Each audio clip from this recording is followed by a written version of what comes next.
नमस्कार। स्वागत है आप सभी का ज्ञान गंगा चैनल पर। हिंदू पंचांग के अनुसार फाल्गुन माह के शुक्ल पक्ष में पड़ने वाली एकादशी को आम्लकी एकादशी के नाम से जाना जाता है। आम्लकी एकादशी को आंवला एकादशी, आंवली एकादश या रंग भरी एकादशी के नाम से भी जाना जाता है। आम्लकी एकादशी के दिन भगवान विष्णु के साथ आंवले के वृक्ष की पूजा अर्चना करने का भी विधान है। आज के इस वीडियो में हम जानेंगे कि साल 2024 में आम्लकी एकादशी कब है, 20 या 21 मार्च को एकादशी की तिथि क्या रहेगी, व्रत की विधि क्या है, व्रत की कथा क्या है और पारण का समय क्या रहेगा। तो चलिए शुरू करते हैं आज की वीडियो को। लेकिन वीडियो शुरू करने से पहले अगर आप मेरे चैनल पर नए हैं और अभी तक आपने इसे सब्सक्राइब नहीं किया है तो आगामी एकादशी व्रत की तिथियों की जानकारी प्राप्त करने के लिए आज ही मेरे चैनल को सब्सक्राइब कर लीजिए। साथ में बेल आइकन को प्रेस कर दीजिए ताकि आपको मेरे वीडियोज़ की नोटिफिकेशन मिलती रहे। वीडियो अच्छा लगे तो उसे लाइक और शेयर करना बिल्कुल मत भूलिए। तो चलिए शुरू करते हैं आज का वीडियो। आम्लकी एकादशी के दिन व्रती को ब्रह्म मुहूर्त में उठकर स्नान आदि से निवृत्त हो जाना चाहिए। उसके पश्चात स्वच्छ वस्त्र धारण करे, सूर्य देव को जल अर्पित करे और उसके पश्चात व्रत का संकल्प ले। इसके पश्चात भगवान विष्णु की पूजा अर्चना करे। लकड़ी की एक साफ चौकी पर पीले रंग का वस्त्र बिछाकर उस पर भगवान विष्णु की प्रतिमा की स्थापना करे। उनका पंचामृत से अभिषेक करे। उन्हें वस्त्र, तुलसी के पत्ते, हल्दी, चंदन, फूल, धूप, दीप, नैवेद्य आदि अर्पित करें। इसके पश्चात भगवान विष्णु को आंवले के फल का भोग लगाएं। साथ ही आंवले के वृक्ष की पूजा अर्चना करें।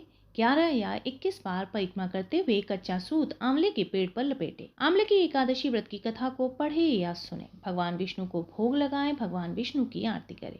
विष्णु सहस्त्र नाम का पाठ करें। पूरा दिन फलाहार व्रत रहे। रात्रि जागरण करे। द्वादशी तिथि पर शुभ मुहूर्त में व्रत का पारण करे। साल 2024 में आम्लकी एकादशी 20 मार्च 2024 दिन बुधवार को है। पारण का समय रहेगा 21 मार्च 2024 दिन गुरुवार को दोपहर 1:41 से शाम के 4:07 तक। पारण तिथि के दिन हरिवासर समाप्त होने का समय रहेगा सुबह 8:58 पर। एकादशी तिथि का आरंभ होगा 19 मार्च की रात 12:21 पर और समाप्ति होगी 20 मार्च की रात 2:22 पर। आम्लकी एकादशी की व्रत कथा के अनुसार वैदिश नाम का एक नगर था। उस नगर में ब्राह्मण, क्षत्रिय, वैश्य और शूद्र रहते थे। वहां रहने वाले सभी नगरवासी विष्णु भक्त थे। वहां कोई भी नास्तिक नहीं था। उसके राजा का नाम था चैत्ररथ। राजा चैत्ररथ विद्वान थे और बहुत ही धार्मिक थे। उनके नगर में कोई भी व्यक्ति दरिद्र नहीं था। नगर में रहने वाला हर व्यक्ति एकादशी का व्रत करता था। एक बार फाल्गुन माह में आम्लकी एकादशी आई। सभी नगरवासी और राजा ने ये व्रत किया और मंदिर जाकर आंवले के वृक्ष की पूजा की। वहीं पर रात्रि जागरण किया। तभी रात के समय एक बहेलिया आया जो कि घोर पापी था, लेकिन उसे भूख और प्यास लगी थी, इसलिए मंदिर के कोने में बैठकर जागरण को देखने लगा और विष्णु भगवान व एकादशी महत्व की कथा सुनने लगा। इस तरह पूरी रात बीत गई। नगरवासियों के साथ बहेलिया भी पूरी रात जागता रहा। सुबह होने पर सभी नगरवासी अपने घर चले गए। बहेलिया भी घर जाकर भोजन किया, लेकिन कुछ समय के बाद बहेलिया की मौत हो गई। हालांकि उसने आम्लकी एकादशी व्रत की कथा को सुना था और जागरण भी किया था, इसलिए वो राजा विदुरथ के घर जन्म लिया। राजा ने उसका नाम वसुरथ रखा। बड़ा होकर वो नगर का राजा बना।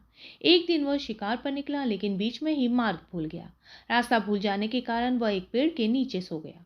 थोड़ी देर बाद वहीं मलेच्छ आ गए और राजा को अकेला देखकर उसे मारने की योजना बनाने लगे। उन्होंने कहा कि इसी राजा के कारण उन्हें देश निकाला दिया गया, इसलिए इसे हमें मार देना चाहिए। इस बात से अनजान राजा सोता रहा। मलेच्छों ने राजा पर हथियार फेंकना शुरू कर दिया, लेकिन उसके हथियार राजा पर फूल बनकर गिरने लगे। जब राजा की नींद खुली तो उन्होंने देखा कि कुछ लोग जमीन पर मृत पड़े हैं। राजा समझ गया कि वह सभी उसे मारने के लिए आए थे, लेकिन किसी ने उन्हें ही मौत की नींद सुला दी। ये देखकर राजा ने कहा कि जंगल में ऐसा कौन है जिसने उसकी जान बचाई है।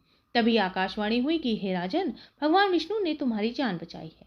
तुमने पिछले जन्म में आम्लकी एकादशी व्रत कथा को सुना था और इसी का फल है कि आज तुम शत्रुओं से घिरे होने के बावजूद जीवित हो।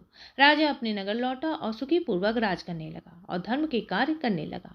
मेरे वीडियो में अंत तक बने रहने के लिए आपका बहुत बहुत धन्यवाद। फिर मिलेंगे किसी नए वीडियो के साथ।